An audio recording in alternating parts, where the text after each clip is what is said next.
Let's get over to our Japan economy and government editor, Paul Jackson. So, Paul, we were previously looking at 152 as the level where we might see some intervention.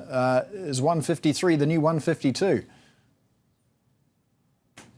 Well, I don't exactly see it that way. As you know, currency officials cannot be seen to be protecting a certain level. That would go against international agreements on allowing markets to determine exchange rates. So they need a sharp move. And, judging by the last three interventions by Japan, we saw 2 yen movements, at least 2 yen movements within a space of 24 hours before they moved in. So if you applied that kind of back of an envelope logic, we'd need to see the dollar yen getting to about 153.71 today for intervention. So I think we're a ways off there.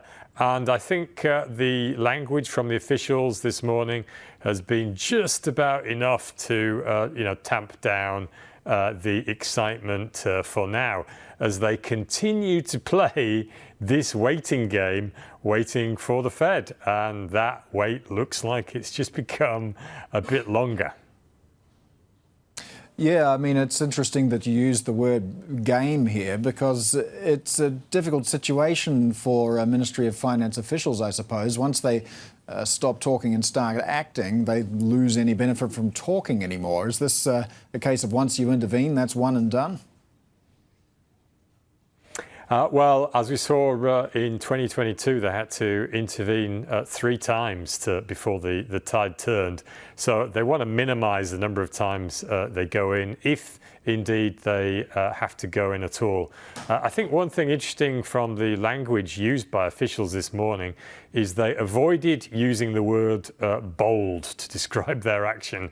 That's kind of like the absolute flashing red light alert that intervention is really possible. So I think that they're going to play the waiting game a little bit longer. What's interesting is, if anyone ever doubted that a 0.1 percentage point in US data could move markets, well, I think last night showed that it certainly can.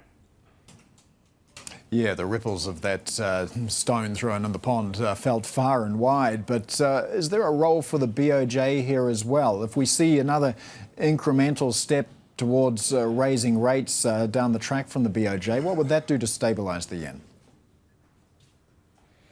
Well, I think if investors can see that the Bank of Japan is on track to continue raising interest rates and to go in the direction of normalization, that could help the dynamics a little bit. I think a lot of ministry officials expected that the first rate hike since 2007, last month, would already help those dynamics.